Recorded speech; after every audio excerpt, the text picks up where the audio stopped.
자, 이번에는 저희가요, 제가 이제 소개시켜 드릴 분인데요.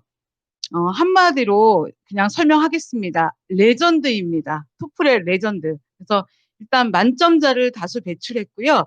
사실 가지고 계신 연구하신 자료나 이런 노하우들이 굉장하십니다. 그래서 우리 중학교 1학년 전수경 팀장님께서 실제로 우리 아이들을 어떻게 지도하시고 어떤 프로그램으로 어떻게 관리하는지 일단 만나 뵙도록 하고요. 전수경 팀장님이 이제 설명 이후에 그때는 저랑 시간을 좀 가지도록 하고요. 제가 전반적인 오늘 설명의 하이라이트를 전해드리도록 하겠습니다. 우리 전수경 팀장님 모시겠습니다. 감사합니다. 안녕하세요. 지금 주1 팀장 맡고 있는 전수경이고요. 그리고 또 KNS에서 토플 강의를 하고 있습니다. 중1 이외에 중3, 고3까지 같이 수업을 하고 있는데요. 지금 소개를 너무 잘 해주셔서 마음의 부담이 좀 있지만 일단 우리 중학교 1학년 학생들이 왜 토플 수업을 하게끔 디자인이 됐고 또 무엇을 중시해서 공부를 해야 되는지 말씀을 드리도록 하겠습니다. 중1 프로그램 안내를 드릴게요. KNS 아까 좀 전에 저희 김은아 부장님도 만나셨지만 저희 천윤진 고등부 교수부장님을 만나셨어요. 저희 원장님도 그렇고요. 그래서 저희는 초등, 중등, 고등이 수직적으로 그리고 아주 밀접하게 연결되어 있는 학원입니다. 그래서 아이들이 결국 어디로 가야 되는지 지도를 그리는 것이 로드맵인데 이 로드맵의 데이터를 충분히 가지고 있고 각 학년별 레벨별로 어떤 시기에 무엇이 꼭 달성돼야 되는지 그런 목표를 공유할 수 있다는 특장점이 있어요. 그래서 저희가 우리 반 친구를 중1 때 만나서 담임 선생님이 관리를 하면서 매일매일 어떻게 숙제하고 학습하고 이해했는지를 기록하고 확인을 한 뒤에 그 내용들이 아이가 어떤 고등학교나 어떻게 대학에 진학할지 가지고 계신 희망사항과 계획에 따라 필요한 부분들을 컨설팅하는 것을 추구로 하고 있습니다. 즉 수업을 통해 이해를 다지고 그 이해한 내용에 대한 기록과 관리를 하면서 또 다른 한 축은 고3까지 어떤 트랙을 타야만 적절하게 달성될 수 있는지 데이터를 공유하고 아이들을 컨설팅해서 이끄는 이 두 가지 트랙을 함께 운영하고 있습니다. 그래서 일단 주 2회 정규반 수업은 어떻게 되느냐? 글씨가 잘 보이시나요, 어머님들? 1번, 2번, 3번, 4번까지 그날 수업에 왔을 때 아이들이 해야 되는 것입니다. 자, 처음에 오면 단어와 그래머, 리딩을 리뷰 테스트를 봐요. 그리고 나서 그 리뷰 테스트를 걷어서 이제 채점자에게 보내고 문법 선생님이 90분간 수업을 합니다. 90분 수업을 할 때 중간에 45분 정도에 한 5분 정도 쉬게끔 해주지만 일단 기본적으로는 흐름이 끊기지 않고 쭉 이어지는데요. 아까 지금 고등부 부장님께서도 말씀해 주셨지만 제일 중요한 건 동사 파트를 정확하게 이해하는 것이죠. 그래서 어떤 식의 문법과 그 문법 핵심에 대한 것들을 예문을 통해 학습을 하고 숙제를 받겠죠. 그러고 나면 이제 독해 수업인데요. 저희가 정규반 독해 프로그램도 토플 교재로 진행하고 있다. 레벨에 맞는 토플 교재로 진행하고 있다. 이렇게 말씀드렸는데 토플 교재의 장점은 좀 이따 토플 커리큘럼 할 때 또 말씀드리겠지만 일단은 주어진 토픽이 무엇인지를 따로 유추하거나 상상해야 되는 어려움이 없이 제목에 나온 것이 토픽입니다. 제목에 나온 토픽에 대한 설명문이기 때문에 명사와 주어진 주어의 부분에 대한 고민 없이 동사 파트의 의미를 해석하고 이해하는 것을 충분히 연습을 할 수 있어요. 그렇다면 문법과 독해가 연계점을 가지는 지점이 바로 거기입니다. 중등 1, 2, 3학년을 통하여 동사가 어떤 식으로 파생되거나 쓰이고 있는지를 정확하게 아는 것이 굉장히 중요한 목표인데 토플 교재를 통해 그 부분이 충분히 다시금 연습될 수 있다.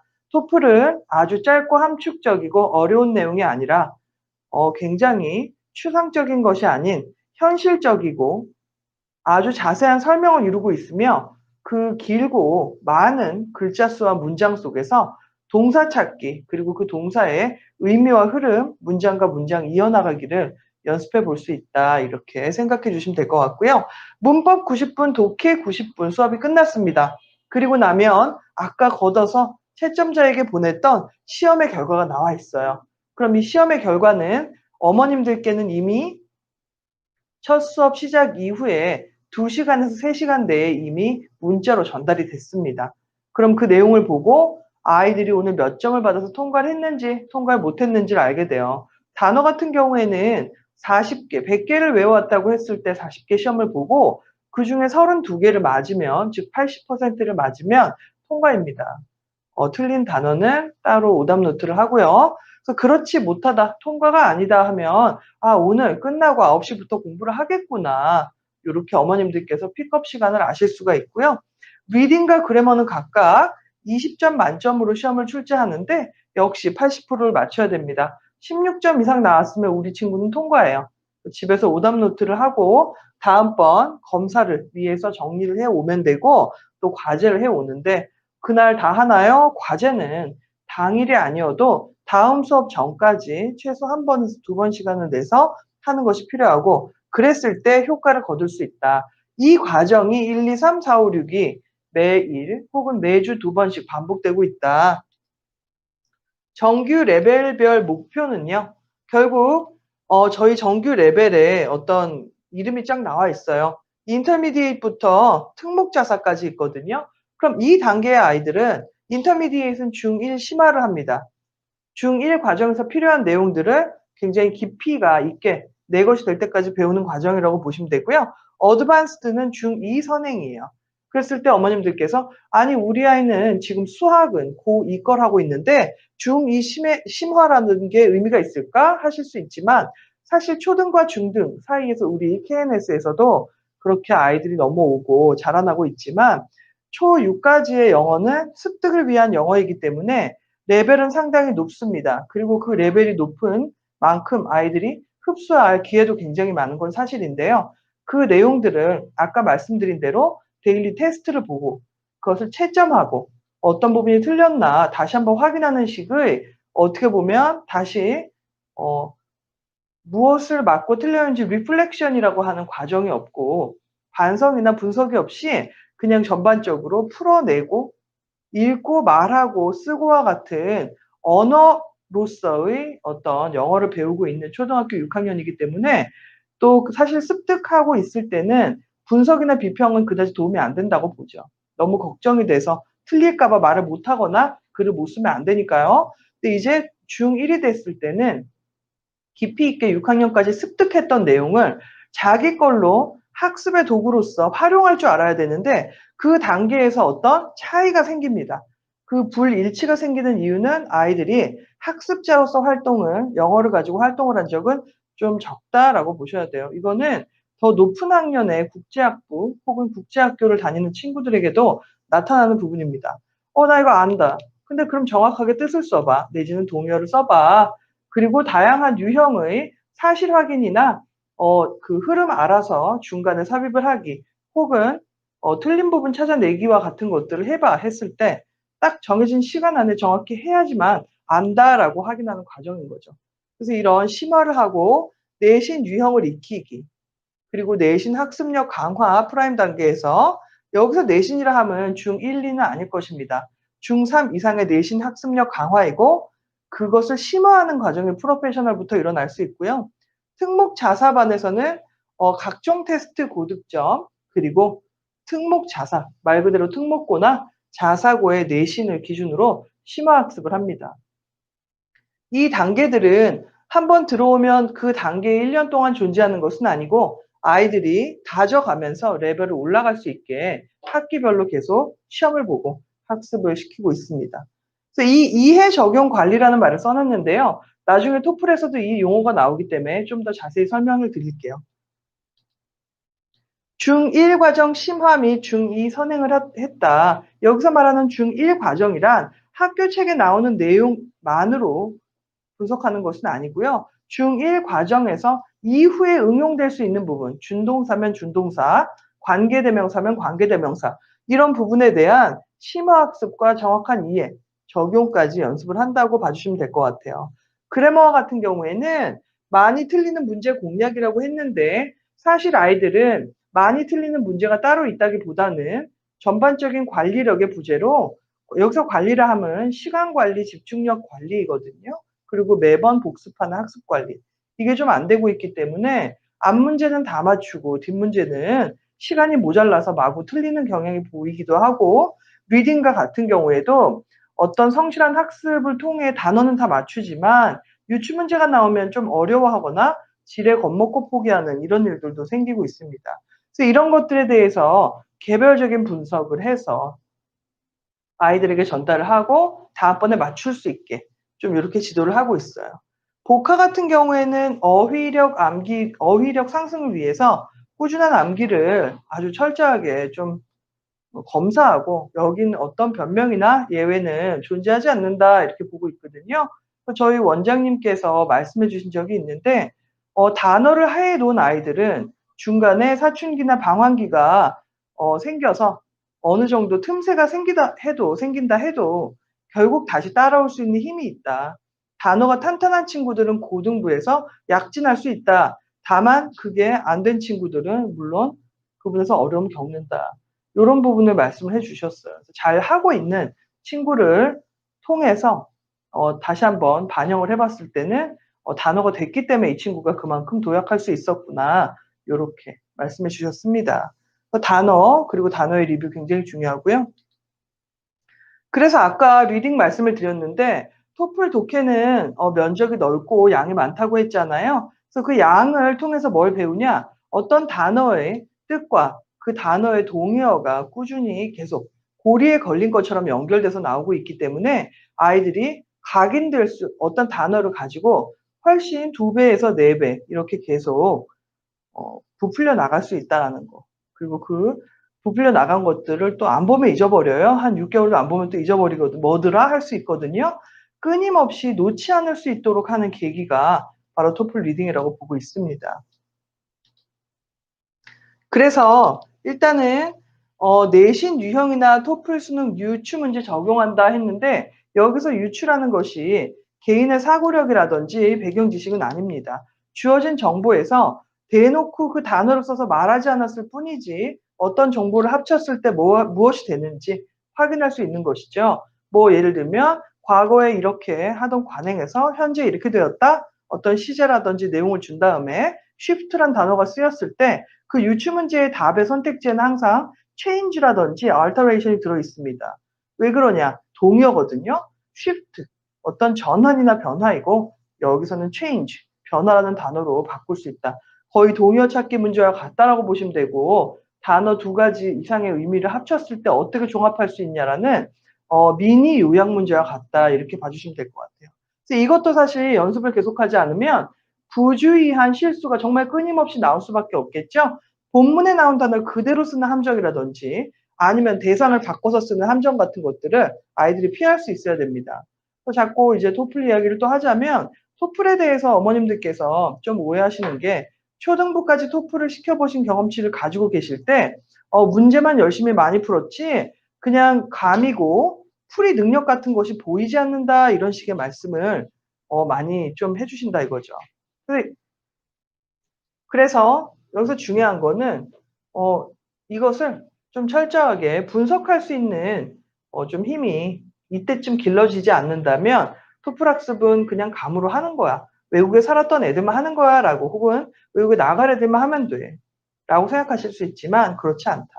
분석할 수 있어야 된다. 그리고 분석하는 것을 본문을 근거로 해야 되는데 본문이 짧고 함축적이며 추상적일 때는 이 과정이 어린 나이에서는 좀 힘들 수 있다.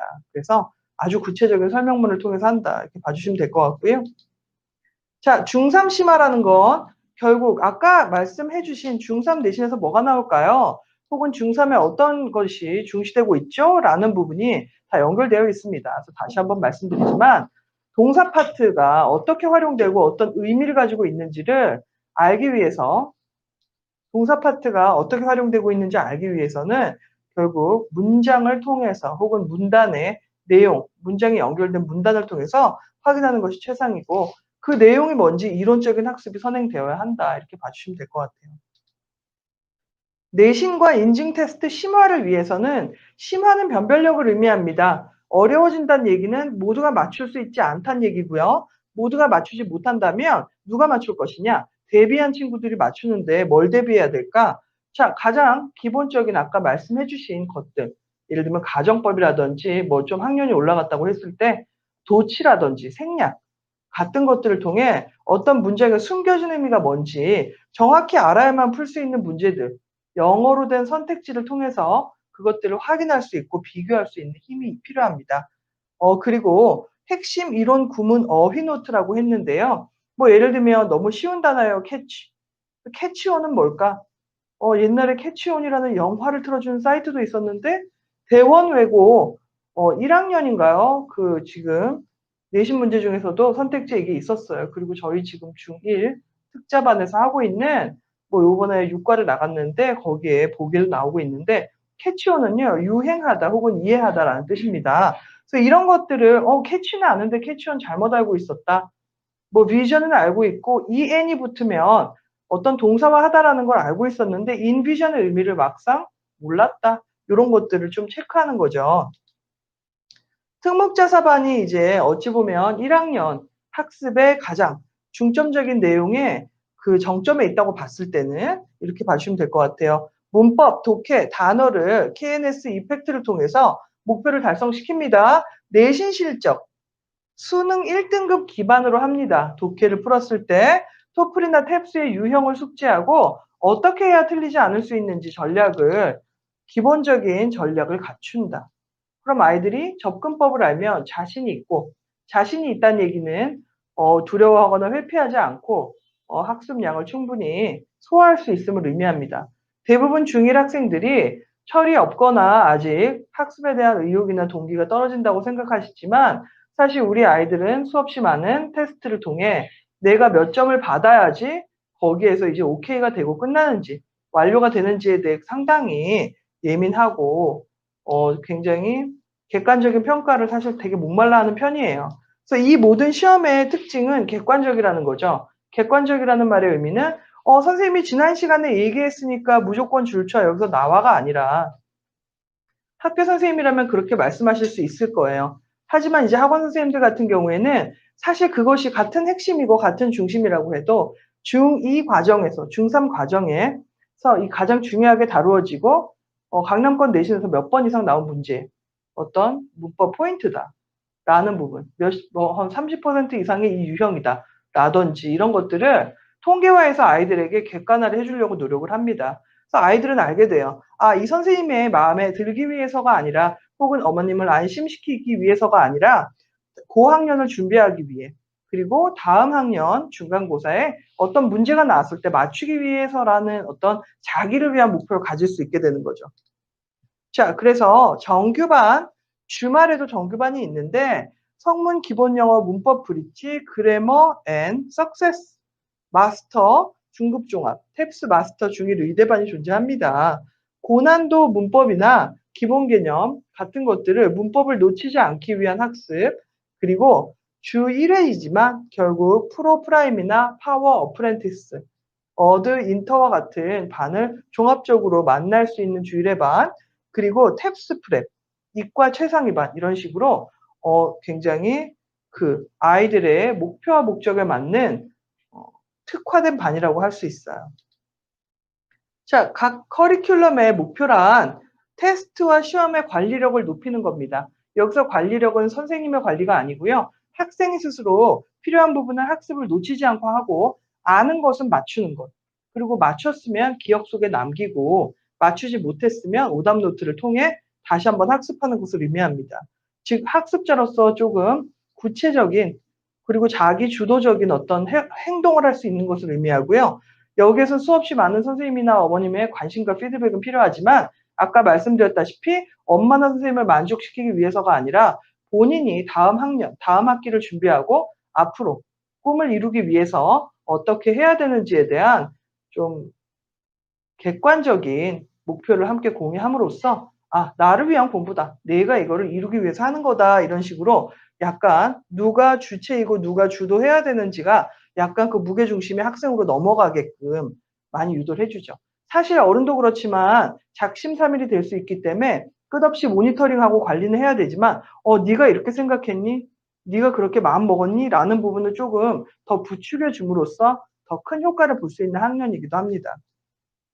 문제 해결 능력이란 결국 주어진 문제가 어떤 정보를 묻는지에 대해서 잊지 않고 정확하게 검토하는 능력을 의미하고요. 여기서 말한 문제 해결은 사실 창의성으로부터는 거리가 멀지만 정확하게 주어진 정보를 파악할 수 있느냐, 그리고 정확하게 파악한 내용이 한 번 맞았다면 다음에도 맞출 수 있느냐와 같은 것을 의미합니다. 자, 직독직해 그래머 내신 대비와 같은 경우는 문법의 아주 고학년을 기준으로 기본기를 정확하게 쌓고 중등 내신에서는 크게 큰 어떤 혼란이나 실수하지 않는 기반을 단단히 다짐을 의미합니다. 저희 학원 중등 교재를 보시면 수능 단어와 토플 단어, 그리고 그래머와 같은 경우 2학년, 3학년의 기본 이론서적, 그리고 또한 자체 문법 교재, 강남 내신 기출을 모아놓은 문제들이 있고요. 또 수능, 토플, 탭스, 결국 수능 문제, 그리고 토플 문제, 그리고 여기 써 있지만 탭스 문제와 같은 것들이 단계별로 펼쳐져 있습니다. 그래서 이렇게 학습을 하면서 여기 보면은 수능 고난도 문제를 푼다든지 모의고사를 푼다든지 이것도 역시 단계별로 나누어서 독해를 강화하기 위한 2단계의 학습을 시키고 있습니다. 자, 아까 말씀드린 부분하고 좀 겹친다고 하실 수 있겠지만 결국에는 테스트는 아이들에게 긴장감을 주고 본인이 어떤 지점에 있는지 조금 경각심이나 성취감을 주게 하는 굉장히 중요한 계기가 됩니다. 그래서 매번 처음 들어올 때 배치고사, 그리고 한 달에 한 번 학생들을 평가하는 먼슬리 테스트, 그리고 학기, 석 달에 한 번 보는 정기평가고사가 있고요. 이 외에 또 어떤 식으로 평가나 혹은 아이들에 대한 관리가 이루어지는지는 저희 김은하 부장님께서 좀 이따 좀 더 자세히 말씀해 주실 것입니다. 자, 수업 중에 아까 말씀드린 대로 인클래스와 애프터 테스트가 있고요. 또 아이들이 토플이나 탭스 모의고사를 보거나 실제 시험을 보겠다고 하면 그거에 맞춤 지도를 하고 있습니다. 자, 그래서 숙제를 지금 독해 리뷰 테스트, 데일리 테스트를 잠깐 여기에 내봤는데요. 어머님들께서 보시면 실제로 아이들이 풀었던 문제입니다. 저 객관식 문제를 푸는데 어떤 사실 확인 문제와 which is true 문제가 있었고요. 단어가 어떤 의미로 쓰였느냐, 본문의 맥락, 그리고 단어 뜻, 동의어를 알아야 푸는 문제. 자, 그리고 인프런스 문제. 본문을 통해 유추할 수 있는 것은 나왔고요. 그 다음엔 무엇이었다? Why does the author mention? 이건 유추 중에 어찌 보면 가장 좀 더 종합적이라고 보는데 어떤 것을 왜 언급했느냐? 그러면 어떤 아카시아 앤틀 왜 언급했냐 하면 본문 전체를 뒷받침하는 게 예시잖아요. 그래서 그 예시가 본문 전체의 주제를 알고 있다면 이것을 뒷받침하기 위해 나왔구나. 일종의 서머리라고 봐주시면 될 것 같고요. 문단 전체에서 어떤 문장이 어디에 들어가야 되느냐? 즉 흐름, 문장과 문장의 관계, 그것의 정보를 이해하는 것까지 연습을 합니다. 그 다음에 본문 중에 나왔던 단어를 같이 하고 있고요.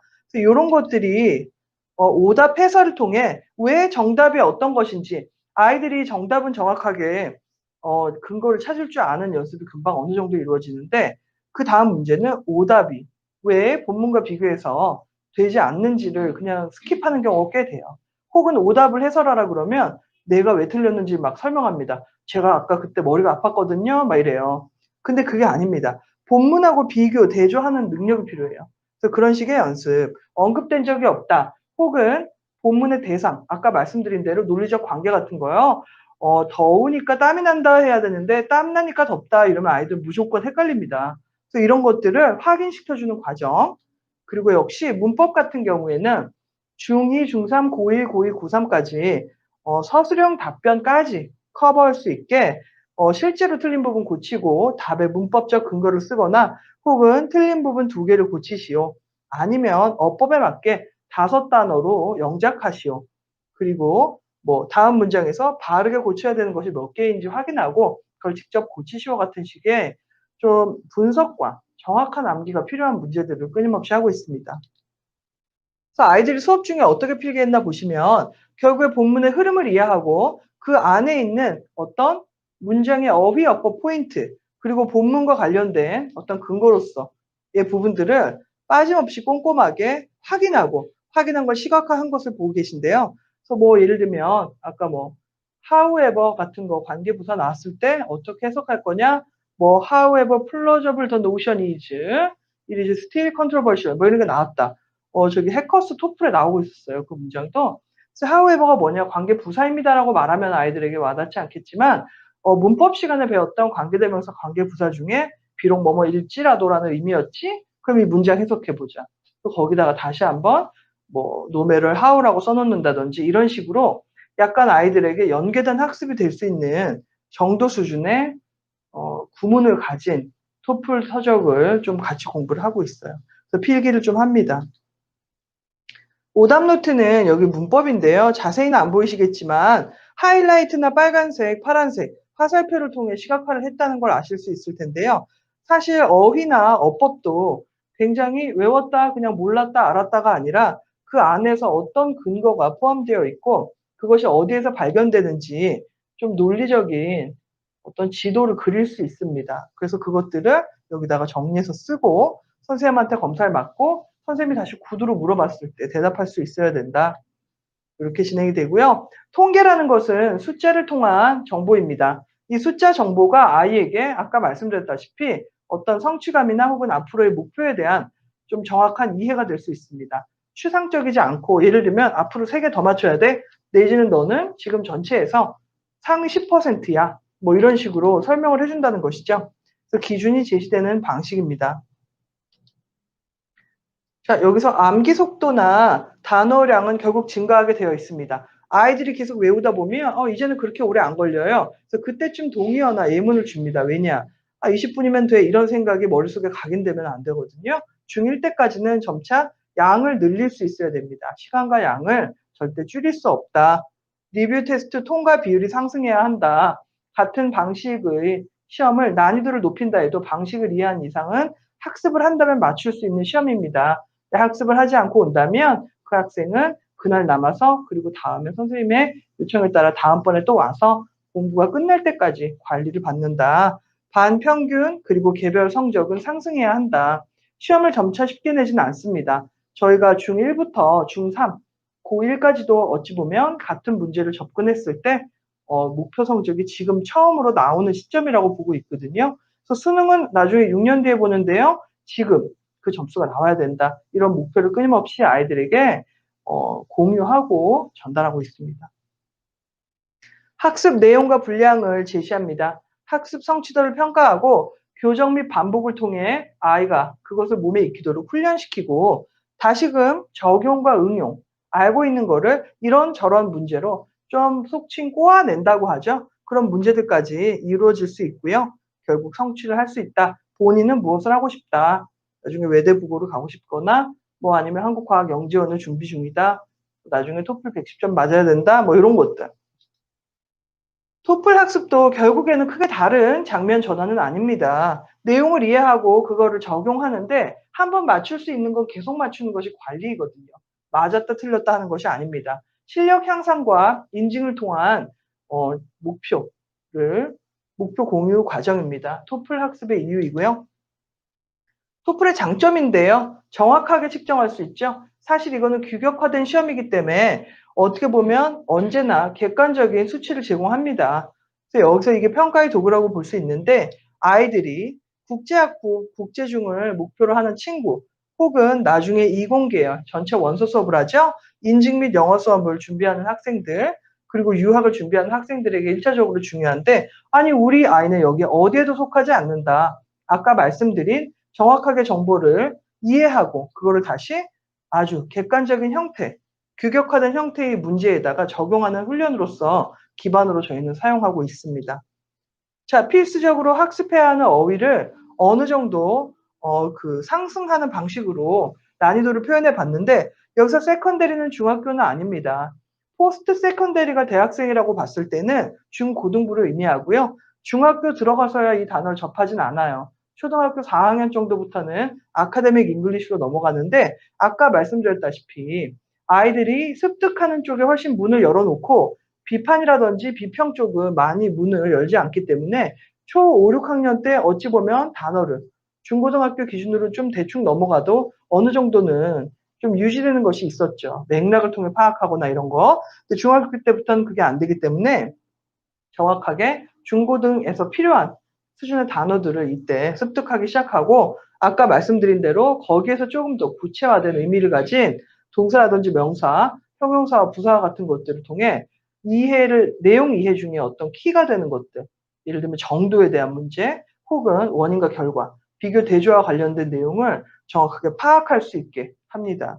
그 이후에는 좀 라틴어라든지 그리스 어원을 가진 아주 심오하거나 학습적인 대학교 1, 2학년 이상 됐을 때 혹은 전문 서적에서 볼 수 있는 단어들도 이 안에 포괄되어 있습니다.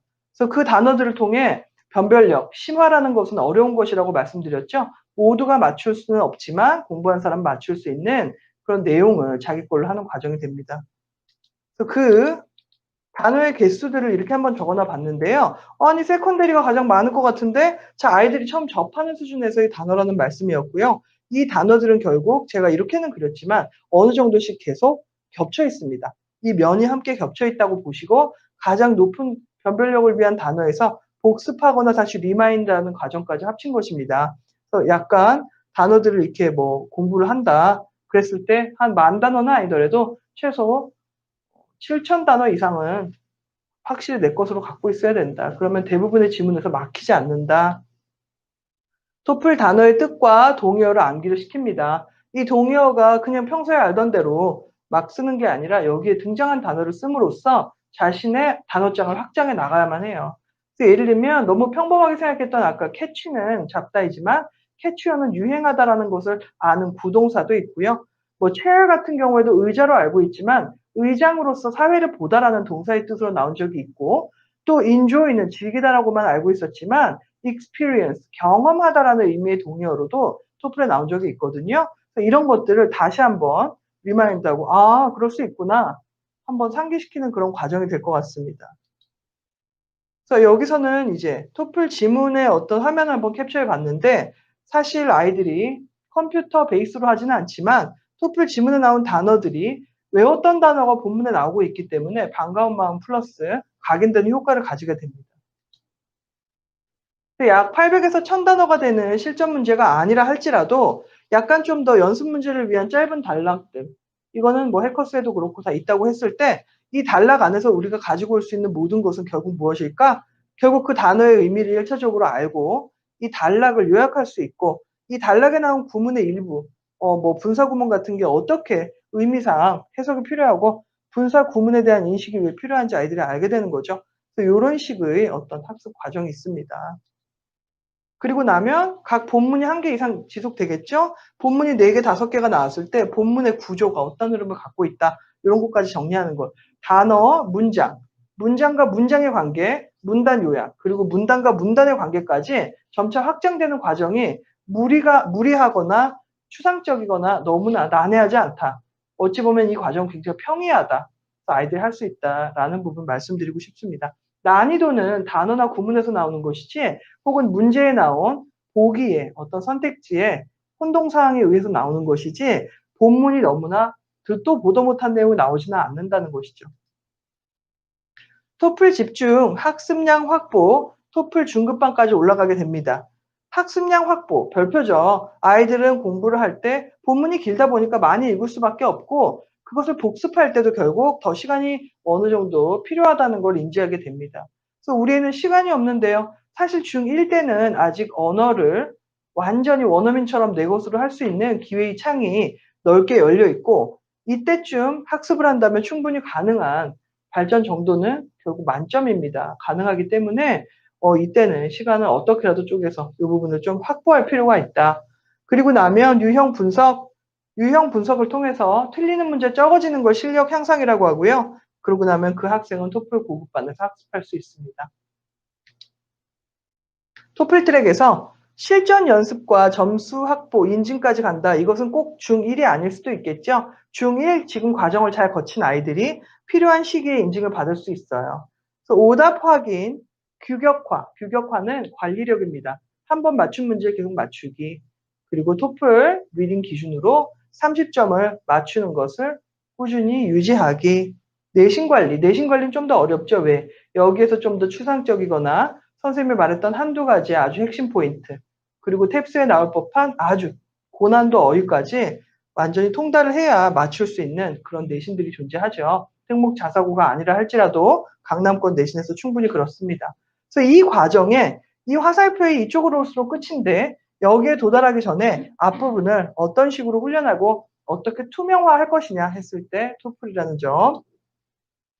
토플 집중, 중급, 고급 레벨이 이렇게 있다라는 안내를 드리고 싶어요.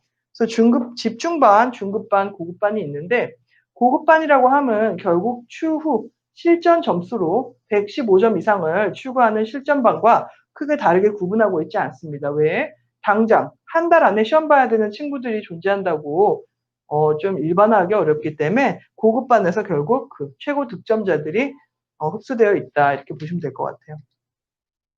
각 레벨별로 단어를 2000에서 2500개를 암기하는데 동의어 플러스 하나라고 생각해 주시면 될 것 같고요. 왜 그렇게 많이 하죠? 그래서 2학년, 3학년 때도 같은 비율에 같은 분량의 공부를 할 수 없기 때문에 지금 이만큼의 기본을 착착착착 쌓아주는 것이고 아까 말씀드렸다시피 이 친구들이 초등학교 5, 6학년 때 이런 단어들이 쓰인 지문을 본 적이 없는 친구는 아니에요. 그런 단어장을 구입해 본 적이 없는 친구도 아니고요. 다만 정확히 알 때까지 검사 맞고 내 것으로 소화하는 훈련이 좀 필요한 단계입니다. 그래서 이것들을 한 4,000에서 5,000이라고 해야 되겠죠? 동요 하나씩이니까 학습해야 된다.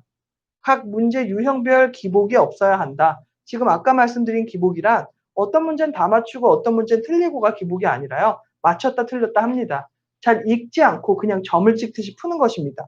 그래서 이런 것들을 조금 교정할 필요가 있다는 것이 중급반에서 가장 중요한 것이고 토플 집중반은 오히려 중급반보다 좀 더 좀 동기부여가 좀 쉬운 편인데 나도 토플 한다. 나도 언니 오빠들과 같이 한다. 같은 시기에 약간 좀 들떠 있고 더 잘하려는 어떤 예쁜 마음들을 많이 보여주는 친구이기 때문에 구문 정확히 해독하기, 구문이 길어도 잘 다독거려서 이거 토플이야.